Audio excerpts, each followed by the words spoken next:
WhatsApp guys. तो पिछले video lecture में हमने क्या क्या पढ़ा था। कार्बन के अकरेंस के बारे में, कार्बन के बारे में जाना था और कार्बन की कुछ प्रॉपर्टीज़ हमने देखी थी।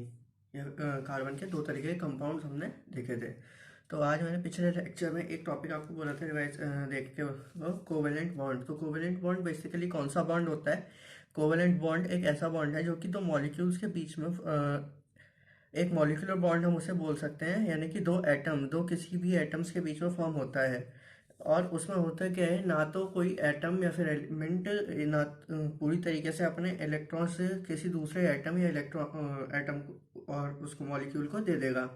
तो अब देखते हैं कि इसकी डेफिनेशन क्या कहती है। Covalent bond also called a molecular bond, molecular bond भी हम कहते हैं, is a chemical bond that involve sharing of electron. Chemical bond है जो क्या इन्वॉल्व करता है, sharing of electron pairs between the atoms. दो एटम्स के बीच में इलेक्ट्रॉन पेयर शेयर होते हैं। तो बेसिकली किस तरीके के एलिमेंट्स के साथ होता है, जैसे कि हमारा वाटर हो गया, H2O का फॉर्मेशन होता है। O के वैलेंस इलेक्ट्रॉन में कितने इलेक्ट्रॉन होते हैं? हमारे पास 6 इलेक्ट्रॉन होते हैं। तो 6 इलेक्ट्रॉन जो होते हैं, तो जब हमारा O कंप्लीट करेगा, जब हमारे ओ को वो करना अपना ऑक्टेट कंप्लीट करना होगा, तो वो हाइड्रोजन के दो एटम्स के साथ कंबाइन होगा और क्या बना, अपने क्या बॉन्ड कंप्लीट करेगा, 8 इलेक्ट्रॉन अपने कंप्लीट कर लेगा। तो 6 तो ये हो गए और 2 ये हो गए, तो कितने हो गए टोटल? 8। और इसमें ना तो हाइड्रोजन ने अपने पूरे बॉन्ड इलेक्ट्रॉन दिए और ऑक्सीजन ये देगा नहीं, क्योंकि इसमें ये इसकी लेने की टेंडेंसी है, नेगेटिव चार्ज। ठीक है, तो इसको ज़्यादा डिटेल में हम क्लास 9th में डिस्कस करेंगे। अभी के लिए बस इतना ही जान लीजिए कि कोवेलेंट बॉन्ड होता क्या है, जो कि फॉर्म होता है किसी भी एटम के शेयरिंग से, किसी भी इलेक्ट्रॉन के शेयरिंग से।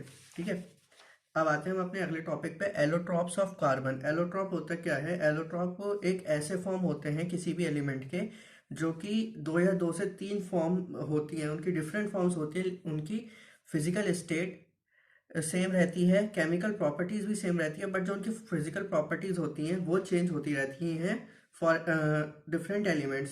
ठीक है, अब जैसे कि बात कर लेते हैं एलोट्रॉपी की। तो एलोट्रॉपी होता क्या है? Allotropy is the existence of an element in 2 और more different forms in the same physical state. यानी कि किसी भी एलिमेंट के 2 या 2 से ज़्यादा फॉर्म्स होते हैं, उनका एक ही उनकी जो फिजिकल स्टेट्स होती है उसकी सेम रहना, उसको सेम रहना, केमिकल प्रॉपर्टीज भी उसकी सेम रहना, लेकिन जो फिजिकल प्रॉपर्टीज होती हैं वो चेंज हो जाती हैं। तो such forms of elements are known as allotropes. और जो एलोट्रॉपी फॉलो करते हैं एलिमेंट्स, उन एलिमेंट्स को हम क्या बोलते हैं? एलोट्रॉप्स। तो some elements exhibiting allotropy are oxygen, sulphur, carbon and phosphorus. तो कुछ एलिमेंट्स जो हैं वो क्या क्या हैं, कौन कौन से हैं? फॉर एग्जांपल ऑक्सीजन हो गया, सल्फर हो गया, कार्बन हो गया और हमारा फॉस्फोरस। और भी बहुत हैं। तो अब बात करते हैं कि एलोट्रॉप्स होते कितने तरीके के हैं। एलोट्रॉप्स का हम क्लासिफिकेशन करते हैं कार्बन के केस में। तो कार्बन के केस में 2 तरीके के एलोट्रॉप्स होते हैं, एक तो क्रिस्टलाइन फॉर्म और एक नॉन क्रिस्टलाइन या फिर अमॉर्फस फॉर्म। सो क्रिस्टलाइन फॉर्म हमारा क्या कहता है? A crystal is a solid substance. Crystal क्या है? हमारा सॉलिड सब्सटेंस, यानी कि सख्त सब्सटेंस है, सख्त चीज है, कोई सख्त चीज होती है। ठीक है, in which atoms are arranged in definite geometrical pattern. एक उनका डेफिनेट पैटर्न होता है जो जिसमें वो अरेंज होते हैं। डेफिनेट पैटर्न मतलब कि एक ही उस पर वो अरेंज रहेंगे। जैसे कि कोई पैटर्न आपने ले लिया, एक स्क्वायर ले लिया, तो वो स्क्वायर में ही पैटर्न, वो एलिमेंट्स आपके अरेंज रहेंगे, इससे बाहर नहीं निकलेंगे। ठीक है, तो उसके बाद क्रिस्टलाइन फॉर्म में जो हमारे कार्बन एटम्स होते हैं, अब हम कार्बन एटम्स के लिए बात करते हैं। तो कार्बन एटम्स जो होते हैं वो कैसे अरेंज होते हैं? ऑर्डरली और सिस्टमेटिक, एक ही ऑर्डर में, जैसे कि हमने ये डिस्कस करा, और सिस्टमेटिक, एक ही सिस्टम को फॉलो करते हैं, एक ही सिस्टम को फॉलो करेंगे। तो example of crystalline form, diamond, graphite, fullerenes and etcetera. So crystalline form होते क्या है? Crystal is a solid substance. Crystal क्या होता है? हमारा एक सॉलिड सब्सटेंस होता है in which definite geometrical pattern is followed, और या फिर elements are arranged in definite geometrical pattern. In crystal form of carbon, atoms are arranged in orderly और symmetric pattern, diamond, graphite and fullerenes. ठीक है, अब बात करते हैं हम non crystalline form of carbon की। जैसा कि क्रिस्टलाइन फॉर्म में क्या होता है कि सिमेट्रिक पैटर्न फॉर्म करते हैं और ऑर्डरली अरेंज्ड होते हैं। लेकिन इसमें नॉन क्रिस्टलाइन या फिर अमॉर्फस फॉर्म में इसका उल्टा हो जाता है, ना तो वो सिमेट्रिक पैटर्न में अरेंज होते हैं और ना ही ऑर्डरली पैटर्न फॉलो करते हैं। तो इसमें क्या एग्जांपल होंगे हमारे, कोक, चारकोल, कोल एक्सेट्रा। ठीक है, तो अब देखते हैं इस टेबल में बिल्कुल आसानी से डिफाइन कर सकते हैं कि हम कितने तरीके के हमारे पास क्रिस्टलाइन और अमॉर्फस फॉर्म होते हैं। तो क्रिस्टलाइन फॉर्म ऑफ कार्बन में हमारे 3 तरीके के होते हैं, डायमंड, ग्रेफाइट एंड फ्लोरीन्स। ठीक है, अमॉर्फस फॉर्म उसी तरीके से डिवाइडेड है, चारकोल, कोल और लैम्प ब्लैक। लैम्प ब्लैक मतलब काजल। ठीक है, तो दिवाली में आपने देखा होगा कि आपके घरों में दिए पर जो जिसमें दिया जलता है उसके दियों के ऊपर एक कटोरी या चम्मच रख दी जाती है, तो उसमें वो काला काला हो जाता है, इसलिए वो लैम्प ब्लैक। किससे?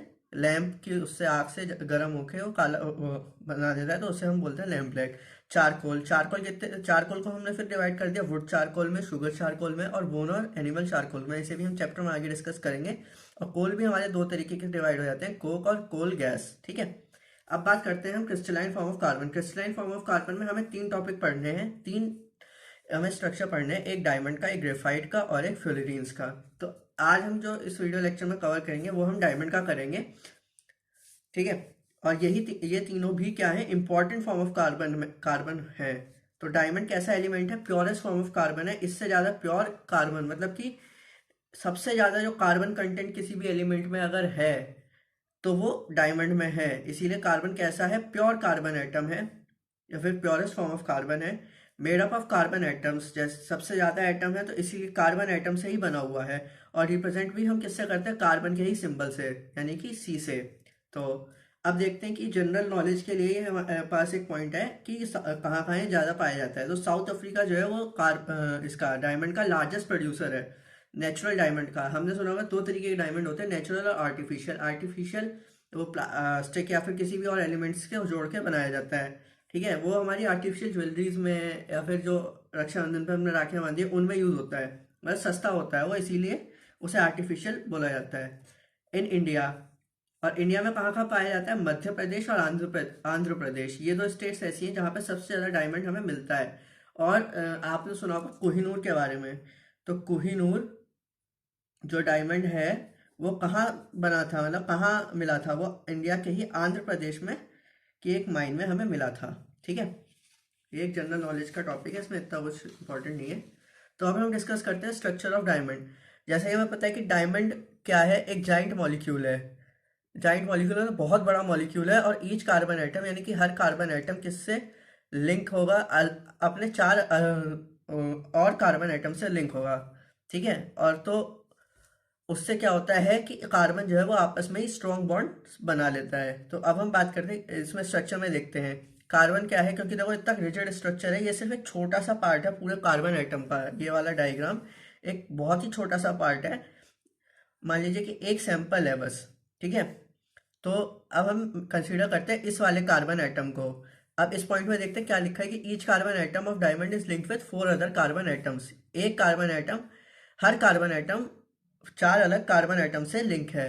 जैसे कि ये देखिए, ये वाला कार्बन है तो ये वाला कार्बन पहले इससे लिंक है, इस वाले से नंबर 1, फिर ये इससे लिंक है, इससे नंबर 2, फिर ये इससे लिंक है 3, फिर इससे लिंक है। ऐसे ही ये वाला डायमंड भी किसी ऐसे ऐसे करके किसी कहीं ना कहीं किसी से लिंक होगा। ऐसे ही ये वाला डायमंड भी एक ये इससे लिंक है, एक ये इससे लिंक है, 2 डायमंड और बन जाएगा। तो ऐसे ही ये स्ट्रक्चर बहुत छोटा है और बहुत बड़े बड़े वो बना देता है। बहुत ही रिजिड स्ट्रक्चर है, बहुत ही टाइट स्ट्रक्चर है, जिससे वजह से ये हार्डेस्ट एलिमेंट भी हम जानते हैं इस कार्बन को। तो अब हम डिस्कस करते हैं कार्बन की प्रॉपर्टीज के बारे में। तो कार्बन की प्रॉपर्टीज, जब तक कि जैसे कि रिजिड स्ट्रक्चर है तो मतलब बहुत ही टाइट स्ट्रक्चर है, उसको तोड़ना मुश्किल है, तो हमने कैसा कंसिडर करा उसे, hardest known substance on the earth, natural substance on the earth. ये हम आर्टिफिशियल एलिमेंट्स को इंक्लूड नहीं कर रहे, हम नेचुरल सब्सटेंस की बात कर रहे हैं इसमें। तो it is transparent and colourless. सबने देखा होगा डायमंड की ट्रांसपेरेंट भी है और कलरलेस भी है, ना तो उसका कोई कलर है और हम उसके आर पार देख सकते हैं। उसकी डेंसिटी कितनी है, 3.5 ग्राम पर सेंटीमीटर क्यूब। बहुत ही ज़्यादा डेंसिटी है, पानी से भी बहुत ज़्यादा डेंसिटी है। पानी की कितनी होती है, 1 ग्राम पर सेंटीमीटर क्यूब। ठीक है, वाटर की। तो ऐसा क्यों है, क्योंकि डायमंड का जो स्ट्रक्चर है ना वो बहुत ही ज़्यादा छोटा है और उसमें बहुत ही ज़्यादा कॉम्प्लेक्स स्ट्रक्चर है और रिजिड भी है। इस वजह से क्या है, इसकी डेंसिटी इतनी हाई है। Bad conductor of heat and electricity, heat and electricity को ये क्या करता है, कंडक्ट ही नहीं करता, नॉन कंडक्टिंग नेचर शो करता है हीट एंड इलेक्ट्रिसिटी की तरफ, बहुत ही कम हीट करेगा, बहुत ही ज़्यादा सेंसिटिव, कम हीट करता है। Now refractive index of diamond is 2.5। Refractive index ये आप फिजिक्स में पढ़ोगे क्लास 9 में, अभी या क्लास 8 में भी ये टॉपिक आएगा। तो रिफ्रैक्टिव इंडेक्स हमारा रिफ्लेक्शन वाले चैप्टर में आता है, और उसका जो उसे डिटेल में आप वहाँ पढ़ना। और therefore its sparkle in light, तो कैसे क्या करता है, इसकी वजह से रिफ्रैक्टिव इंडेक्स जब इतना हाई है इसका, तो क्या करता है, वो स्पार्कल करता है, चमकता है लाइट, जब उस पर हम लाइट डालेंगे। ये आप कभी एक्सपेरिमेंट करके देखना। Now it has very high melting point, जैसे कि स्ट्रक्चर बहुत उसका टाइट है तो मेल्टिंग पॉइंट भी उसका हाई है। मेल्टिंग पॉइंट मतलब कि मेल्टिंग उसका पिघलना भी बहुत हाई है, क्योंकि स्ट्रक्चर तोड़ना ही बहुत मुश्किल है, तब तो वो मेल्ट होगा। तो उसके लिए कितना टेम्परेचर चाहिए, 3550 डिग्री पे ये मेल्ट होना शुरू होगा। तो आप सोच सकते हैं कि बॉयल ही कब होगा, ये बॉयल बहुत देर बाद ही होगा जाके, बहुत ही ज़्यादा हाई टेम्परेचर पे।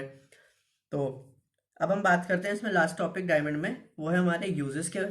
यूजेस कहाँ कहाँ, ज्वेलरी में सबको पता है, ऑर्नामेंट्स में यूज़ होते हैं, हमारे गहनों में, अंगूठियों में, नेकलेसेस में etcetera. Industrial tool hardest substance है, तो एज अ कटिंग एलिमेंट हम, या फिर ब्रशिंग टूल, जब आप इंडस्ट्रियल लाइन में आओगे तो आपको पता चलेगा अलग अलग टूल्स में भी इसका यूज़ होता है। सर्जिकल टूल्स ये हम यूज़ करते हैं कहाँ, जो आई डॉक्टर्स होते हैं, हमारे जो कैटरैक्ट होता है आई में, उसको निकालने के लिए, रिमूव करने के लिए, ये आई डॉक्टर्स उन्हें सर्जिकल टूल्स में यूज़ करते हैं। थर्मामीटर वेरी सेंसिटिव है हीट की तरफ, तो बहुत ही ज़्यादा जो एक्यूरेट टेम्परेचर वाले थर्मामीटर्स होते हैं, साइंटिफिक टेम्परेचर थर्मोमीटर्स होते हैं, उनमें ये यूज़ होता है।